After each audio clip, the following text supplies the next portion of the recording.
दोस्तों, स्वागत है आपका आपके अपने चैनल MWS IAS में। दोस्तों, आज हम बात करने वाले हैं मौर्य साम्राज्य को लेकर।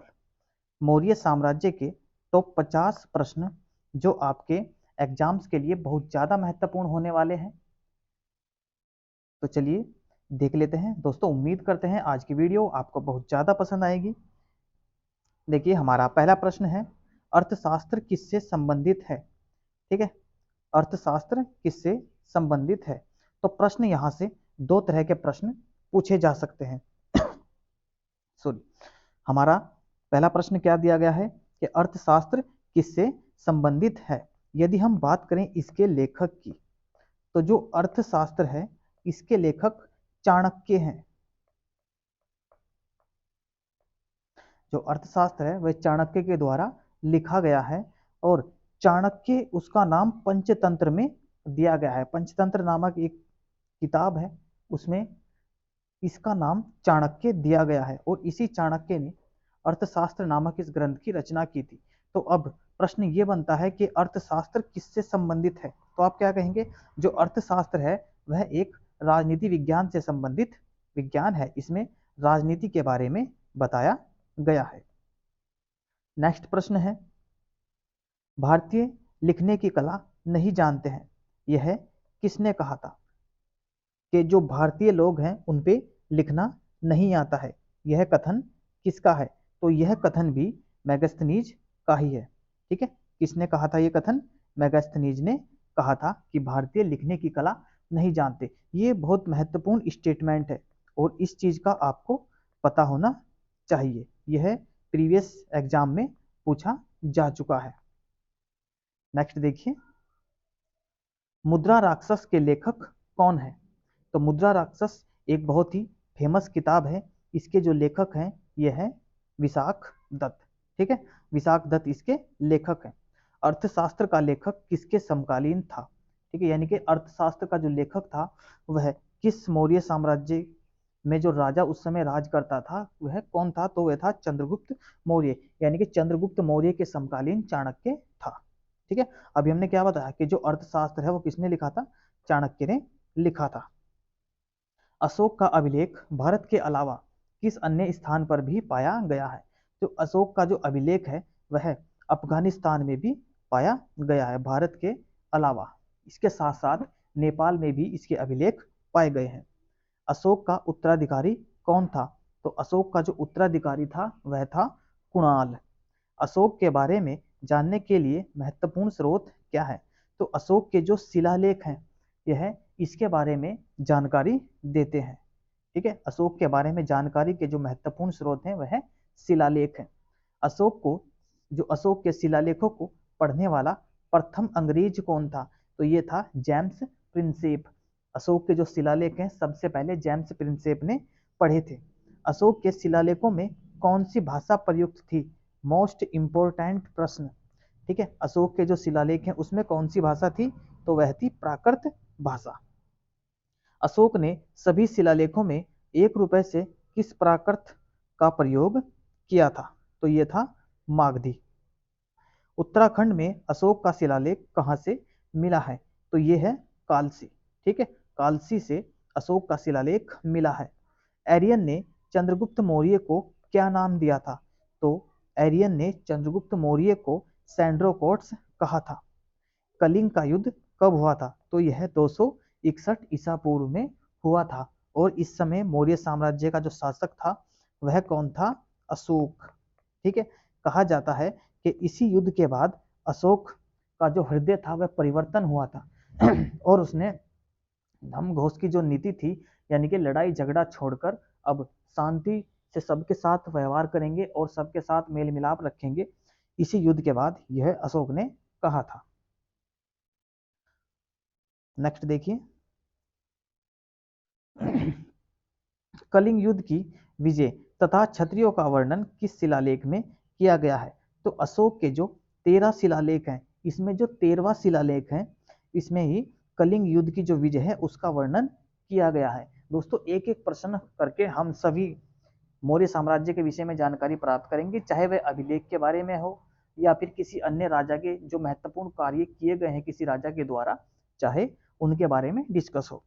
इस अभिलेख से यह सिद्ध होता है कि चंद्रगुप्त का प्रभाव पश्चिम भारत तक फैला हुआ था। तो यह था रुद्रदामन का जूनागढ़ अभिलेख। यहाँ पर गलत लिखा गया है, ये क्या है, रुद्रदामन का जूनागढ़ अभिलेख।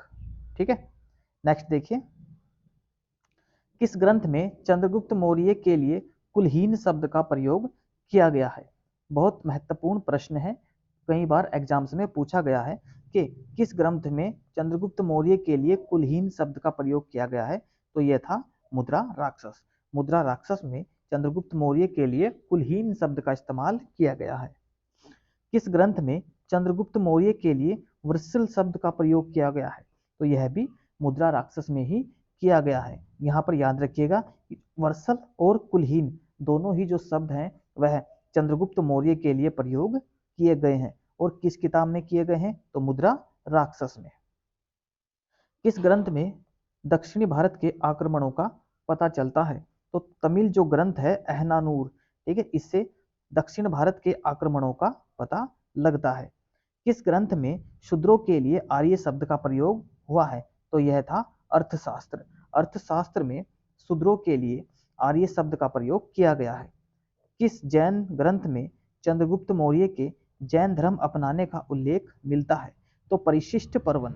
ठीक है, इसमें क्या कहा गया है कि चंद्रगुप्त मौर्य ने जैन धर्म अपनाया था। किस महीने में मौर्यों का राजकोषीय वर्ष आरंभ होता था? मोस्ट इंपोर्टेंट प्रश्न। ठीक है, जो मौर्य लोग हैं राजकीय वर्ष किस वर्ष प्रारंभ होता था? तो ये था जुलाई, या आप आषाढ़ बोल सकते हैं या फिर जुलाई। किस मौर्य राजा ने दक्कन पर विजय प्राप्त की? तो यह था कुणाल। कुणाल ने दक्कन पर विजय प्राप्त की थी। किस राजा ने कलिंग के युद्ध में नरसंहार को देखकर बौद्ध धर्म अपना लिया था? तो देखिए कलिंग का युद्ध किसके समय में हुआ था? अशोक के समय में। और इसी युद्ध के जो नरसंहार है उसको देखकर अशोक का हृदय परिवर्तन हो गया था। किस राज्य देश में अशोक के व्यक्तिगत नाम का उल्लेख मिलता है? तो यह है मास्की। ठीक है, अशोक का व्यक्तिगत नाम का उल्लेख कहाँ मिलता है? तो मास्की अभिलेख में मिलता है। किस शासक ने पाटलिपुत्र को अपनी राजधानी बनाया? तो चंद्रगुप्त मौर्य ने पाटलिपुत्र को अपनी राजधानी बनाया था। किस शासक ने सिंहासन पर बैठने के लिए अपने बड़े भाई की हत्या कर दी? तो यह था अशोक।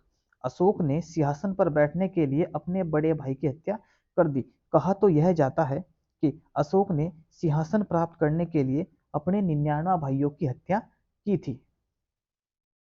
किस शिलालेख में अशोक ने घोषणा की कि सभी मनुष्य मेरे बच्चे हैं? तो सबसे पहला यानी कि प्रथम पृथक शिलालेख था जिसमें यह कहा गया था कि सभी जो मनुष्य है वो क्या है, मेरे बच्चे हैं। किस सम्राट का नाम देवान प्रियदर्शी था? तो यह था सम्राट अशोक का नाम। ठीक है, मास्की अभिलेख में इसकी जानकारी मिलती है। किस स्तंभ में अशोक ने स्वयं को मगध का सम्राट बताया? तो जो भाभरू स्तंभ लेख है इसमें अशोक ने स्वयं को मगध का सम्राट बताया था। किस स्रोत में पाटलिपुत्र के प्रशासन का वर्णन है? तो यह है इंडिका। ठीक है, इसमें इंडिका का जो पाटलिपुत्र का जो प्रशासन है उसका वर्णन किस में दिया गया है? इंडिका में दिया गया है। किस स्थान से अशोक के शिलालेखों के लिए पत्थर लिया जाता था? तो जो चुनार है, चुनार वाला एरिया है, अशोक के जो शिलालेख हैं उनके लिए पत्थर यहां से मंगाया जाता था। किसकी तुलना मैकियावेली के प्रिंस से की जाती है? तो कौटिल्य का जो अर्थशास्त्र है, ठीक है, इसकी तुलना की जाती है। किस ग्रंथ में चंद्रगुप्त मौर्य के विशिष्ट रूप का वर्णन हुआ है? विशाख दत्त के ग्रंथ में, यानी कि चंद्रगुप्त मौर्य का जो विशिष्ट रूप है किसने उसका वर्णन किया है? तो विशाख दत्त ने इसका वर्णन किया है। किसने अपने पुत्र व पुत्री को बौद्ध धर्म के प्रचार और प्रसार के लिए श्रीलंका भेजा? तो ये भेजा था अशोक ने। किसने पाटलिपुत्र को पोलीब्रोथा कहा? तो ये मेगास्थनीज ने कहा था पाटलिपुत्र को पोलीब्रोथा। कौटिल्य द्वारा रचित अर्थशास्त्र कितने अभिकरणों में विभाजित है? तो कौटिल्य द्वारा रचित जो अर्थशास्त्र है वह 15 अभिकरण यानी के भागों में विभाजित है। कौटिल्य या चाणक्य किसका प्रधानमंत्री था? तो यह था चंद्रगुप्त मौर्य का प्रधानमंत्री। कौन सा शासक जनता के संपर्क में रहता था? तो यह था अशोक। ठीक है, अशोक जनता के संपर्क में रहता था। चंद्रगुप्त के शासन विस्तार में सबसे अधिक मदद किसने की थी? तो चाणक्य ने की थी। चाणक्य ने चंद्रगुप्त के शासन विस्तार में सबसे अधिक मदद की थी। चंद्रगुप्त मौर्य का निधन कब हुआ? 297 ईस्वी में चंद्रगुप्त मौर्य का निधन हुआ था। चंद्रगुप्त मौर्य का संघर्ष किस यूनानी शासक से हुआ? तो ये हुआ था सेल्यूकस से। ठीक, चंद्रगुप्त मौर्य ने सेल्यूकस को कब पराजित किया था? 350 ईसा पूर्व में। चाणक्य का दूसरा नाम क्या था? मोस्ट इंपोर्टेंट प्रश्न और कई बार पूछा गया है। चाणक्य का दूसरा नाम क्या था? तो था विष्णुगुप्त। पाटलिपुत्र में चंद्रगुप्त का महल, एक मिनट, पाटलिपुत्र में चंद्रगुप्त का महल किसका बना था? तो यह था लकड़ी का बना हुआ। प्राचीन भारत का कौन शासक था जिसने अपने अंतिम दिनों में जैन धर्म को अपना लिया था? तो यह था चंद्रगुप्त मौर्य। चंद्रगुप्त मौर्य ने अपने अंतिम समय में जैन धर्म को अपनाया तथा सल्लेखना विधि से अपने प्राणों को त्याग दिया था। सल्लेखना विधि क्या है? खाना पीना छोड़कर आदमी भूखा रहता है और अपने प्राणों को त्याग देता है। प्रश्न नंबर 46, बिंदुसार की मृत्यु के समय अशोक एक प्रांत का गवर्नर था, तो वह कौन सा था? तो यह था उज्जैन। बिंदुसार ने विद्रोहियों को कुचलने के लिए अशोक को कहां भेजा? तक्षशिला। ठीक है, अशोक, बिंदुसार के समय बहुत सारे विद्रोह हो रहे थे, उन विद्रोह को दबाने के लिए अशोक को तक्षशिला भेजा गया था। मेगस्थनीज की पुस्तक का नाम इंडिका। मेगस्थनीज द्वारा अपनी पुस्तक में समाज को कितने भागों में बांटा गया है? तो 5 भागों में बांटा गया है, यह आपको पता होना चाहिए। मौर्य काल में एग्रोनोमी किसको कहा गया है? तो जो सड़क निर्माण का जो अधिकारी होता था मौर्य काल में, उसे ही एग्रोनोमी कहते थे। मौर्य काल में शिक्षा का प्रसिद्ध केंद्र कौन सा था? तो तक्षशिला। तक्षशिला शिक्षा का प्रसिद्ध केंद्र था। मौर्य वंश की स्थापना कब की गई? तो 322 ईसा पूर्व में। मौर्य साम्राज्य की स्थापना किसने की? चंद्रगुप्त मौर्य। मौर्य साम्राज्य के कौन सी मुद्रा प्रचलित है? तो वो थी पण। यूनान के शासक सेल्यूकस ने अपने राजदूत मेगस्थनीज को किसके दरबार में भेजा? तो जो सेल्यूकस था उसने चंद्रगुप्त मौर्य के दरबार में अपना एक राजदूत भेजा था। श्रीनगर की स्थापना किसने की? तो अशोक ने की थी। सबसे प्राचीनतम राजवंश कौन सा है? तो यहाँ पर अशोक इसका सही आंसर हो जाएगा। सम्राट अशोक की उस पत्नी का नाम क्या था जिसने उसे प्रभावित किया? तो वह था कारुवाकी। ठीक है, अशोक की पत्नी का नाम था कारुवाकी, जिससे वह प्रभावित था।